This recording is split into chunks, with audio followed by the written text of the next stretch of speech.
और कमला से इसी तरह डरे जिस तरह वैभव डरता है, ताकि वैभव की सारी जायदाद और धन दौलत उसकी मुट्ठी में रहे। लेकिन आज के जमाने में ऐसी लड़की मिलना मुश्किल है। कमला कार में यही सब कुछ सोचती जा रही थी कि तभी रास्ते में, अरे ड्राइवर, तुमने कार क्यों रोक दी? और ये इतना शोर कैसा? मैडम, आगे कुछ बंजारों का खेल चल रहा है, इसलिए भीड़ लगी है। मैं अभी भीड़ को साइड में करवाकर कार निकालता हूँ। ड्राइवर भीड़ को साइड करके कार निकालने की कोशिश करने लगा कि तभी कमला की नजर रस्सी पर चल रही एक फुलवा नाम की बंजारन पर पड़ी। क्यों ना मैं इस बंजारन की शादी वैभव से करा दूं? ये तो अनपढ़ लग रही है, मेरे पैरों तले दबकर भी रहेगी। मुझे अभी इसके माँ बाप से बात करनी होगी। ये सोचकर कमला ने उन बंजारों से बात की और उन्हें शाम को अपने घर बुलाया। फुलवा के माता पिता वहां उसे लेकर आ गए। उन्होंने इतना आलीशान घर पहले कभी नहीं देखा था। अच्छा हुआ आप लोग आ गए। देखिए, मुझे घुमा फिरा कर बात करने की आदत नहीं है, इसलिए सीधे सीधे मुद्दे पर आती हूँ। मुझे आपकी बेटी बहुत पसंद है। मैं अपने इकलौते बेटे की शादी आपकी बेटी फुलवा से कराना चाहती हूँ। इसके बदले में आप जो चाहो वो ले सकती हैं।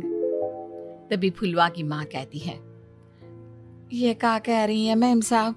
कहीं आप हमारी गरीबी का मजाक तो नहीं उड़ा रही ना? आप मेरे बेटे से मिल लो।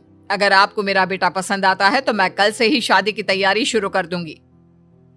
सुखराम, सुखराम, वैभव को लेकर आओ। फुलवा अपनी माँ के कान में फुसफुसाती है, माँ, कहीं इस मेम साहब का छोरा पागल तो ना है?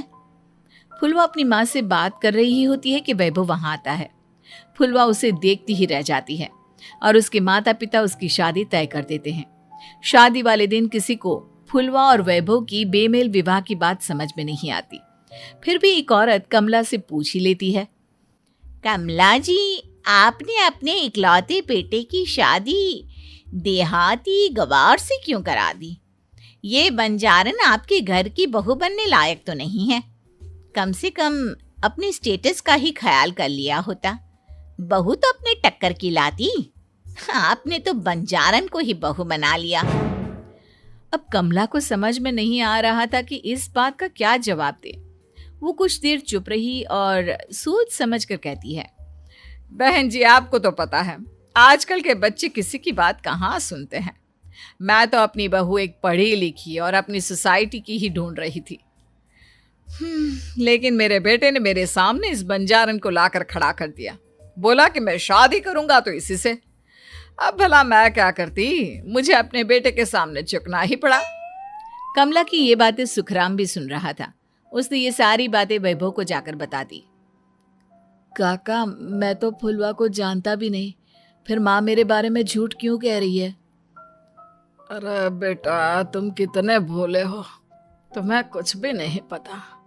तुम्हारे पिता अपनी सारी संपत्ति तुम्हारे नाम करके गए हैं। तुम्हारी माँ नहीं चाहती कि ये संपत्ति तुम्हें मिले, इसलिए उन्होंने तुम्हारी अनपढ़ लड़की से शादी करवाई, ताकि तुम्हारी तरह वो भी अपने हक के लिए आवाज ना उठा सके। सुखराम काका, मैं क्या करूं, आप ही बताओ। माँ के सामने आते ही मेरे हाथ पैर कांपने लगते हैं। मैं माँ को कुछ भी नहीं कह पाता। वे दोनों बात कर ही रहे थे कि अचानक कमला वहां गई। कमला को देखकर दोनों घबरा गए। तुम दोनों फिर कभी बातें कर लेना, अभी फेरों का समय हो गया है, चलो जल्दी आओ। इस तरह फुलवा और वैभव की शादी हो गई। अगले दिन कमला ने फुलवा को बुलाया और उसे नसीहत देने लगी। देख बंजारन, तुझे मैंने अपनी बहू बना तो लिया है, लेकिन तुझे इस घर में आंख कान मुंह बंद करके रहना होगा। घर का काम कर और अपने पति से मतलब रख, समझी? कमला का ऐसा रवैया फुलवा को बिल्कुल समझ में नहीं आया। उसने वैभव से इस बारे में बात की। सुनिए ना, माँ जी ने जिस तरह मुझसे बात की मुझे अच्छा नहीं लगा। शादी से पहले तो वो मुझसे बहुत अच्छे से बात कर रही थी, लेकिन शादी के बाद उन्हें क्या हो गया? तुम ज्यादा मत सोचो, जैसा माँ कहती है वैसा ही करो। ये कहकर वैभव वहां से चला गया। अगले दिन वैभव को घर के नौकरों की तरह काम करता देख फुलवा को बहुत हैरानी हुई। फुलवा ने इस बारे में सुखराम काका से बात की तो सुखराम काका ने फुलवा को सारी बात बता दी। अब फुलवा को समझ में आ गया कि उसकी सास ने एक बंजारन को बहू क्यों बनाया। एक दिन वैभव घर का काम कर रहा था, तभी उससे कांच की प्लेट टूट गई। किसने गिराई ये कांच की प्लेट? वैभव को वहां खड़ा देख कमला ने छड़ी से उसे मारना शुरू कर दिया। उसके पैर में कांच चुभ गया और खून बहने लगा, लेकिन फिर भी कमला उसे मारे जा रही थी। ये देखकर फुलवा ने कमला के हाथ से छड़ी छीन ली और तोड़कर फेंक दी। बंजारन, तेरी इतनी हिम्मत, तूने मेरे हाथ से छड़ी छीनी? कमला फुलवा को थप्पड़ मारने ही वाली थी कि फुलवा उसका हाथ पकड़ लेती है। ओ सस माँ, मैंने मॉम की गुड़िया ना समझ लियो।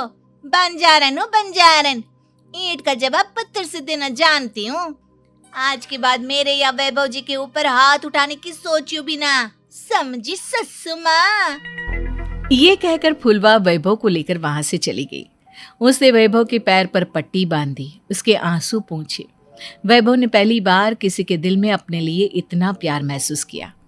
अब फुलवा वैभव का हर काम में हाथ बटाती, उसका बहुत ख्याल रखती। इस तरह दोनों बहुत ज्यादा नजदीक आ गए। वहीं दूसरी ओर कमला सारी जायदाद अपने नाम करने की साजिश करने लगी। और एक दिन, वैभव, वैभव, जल्दी बाहर आओ। कमला की आवाज सुनकर वैभव और फुलवा अपने कमरे से बाहर आ गए। जी माँ, आपने बुलाया? ये ले, इन कागजों पर साइन कर दे। वैभव कागजों पर साइन करने ही वाला था कि फुलवा वैभव के हाथ से पेन छीनकर कहती है, ना वैभव जी, आप इस पर हस्ताक्षर नहीं करेंगे। आओ बंजारन, मैं तुझसे बात नहीं कर रही। ये बात मेरे और मेरे बेटे के बीच की है। चुपचाप पेन दे दे, नहीं तो तेरी खाल उधेड़ लूंगी। ससु माँ, बंजारन की खाल इतनी भी ढीली ना होवे कि कोई भी उधेड़ लेवे। जो यकीन ना आता हो तो देख ले उतार के। और हाँ, बंजारन जरूर हूँ, पर अनपढ़ ना हूँ। मन्ने भी पता है कि किसी भी कागज पर साइन करने से पहले उसे अच्छी तरह पढ़ लेवे हैं। पेन देती है या नहीं?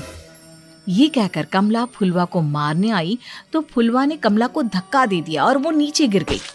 कमला डरकर वहां से भाग गई। अब फुलवा ने वो कागज उठाए और वैभव के साथ सीधा वकील के पास चली गई। वकील ने वो कागज देखे और फुलवा को बताया, वैभव के पिता की सारी जायदाद और संपत्ति वैभव के नाम है, लेकिन वैभव की सौतेली माँ इस संपत्ति को अपने नाम कराना चाहती है, इसलिए इन कागजों पर वो साइन करा रही थी। तो अब हमें क्या करना चाहिए वकील साहब? वकील ने फुलवा और वैभव को सब कुछ अच्छी तरह से समझा दिया।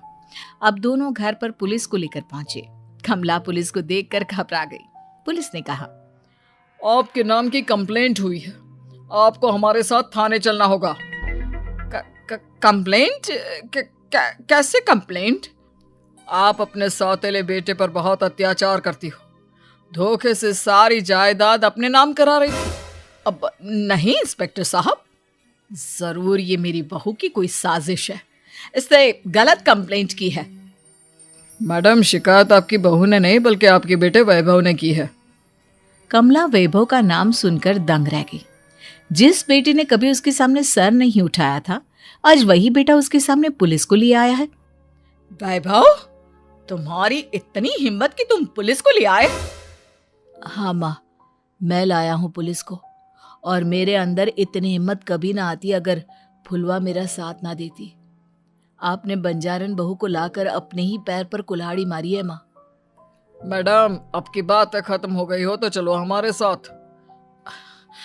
वैभव, मुझे माफ कर दो, मुझे थाने मत भेजो। आज के बाद मैं तुम्हें कभी नहीं मारूंगी, तुम्हें कभी परेशान नहीं करूंगी, मुझे माफ कर दो। वैभव अपनी कंप्लेंट वापस ले लेता है और पुलिस वहां से चली जाती है। वैभव अपनी सौतेली माँ से कहता है, मैंने पुलिस को वापस तो भेज दिया है, लेकिन मैं आपको माफ नहीं कर सकता। आपने बचपन से आज तक कभी मेरे सर पर हाथ नहीं रखा, हमेशा मुझे मारती रही, नौकरों की तरह बर्ताव करती रही। आप इस घर में नहीं रह सकती, चली जाइए यहां से। कमला घर छोड़कर चली गई और सड़क किनारे खड़ी होकर सोचने लगी, काश मैंने वैभव को माँ की तरह प्यार किया होता तो आज मैं इस तरह से बेसहारा ना हो जाती।